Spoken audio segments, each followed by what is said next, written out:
Joert, de belangrijkste skielermarathon van het jaar. De 28e editie van de Bartleheimtocht, oftewel de 100 van Haarlem. Een verslag van Roelof de Vries. Hij hield Farah al aankondigen, Gary Hackman. Ik wil de koers het meidje. En jawel, hier in de green shirt, hij gaat er fort van terug. En zo ontstaat er al na een paar kilometer een grote koproep met een soort kreekjes erin. Maar onder hoorde ik dus Bart Swings. En die beziekert het letterlijk voor even. De meervoudig wereldkampioen skilien. Hij gaat er van terug, krijgt ik een lietse minuut.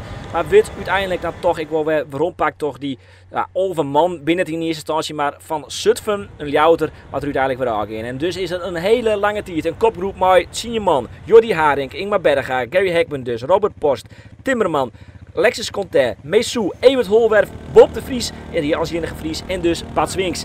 En hij maakt het toch echt wel de koers.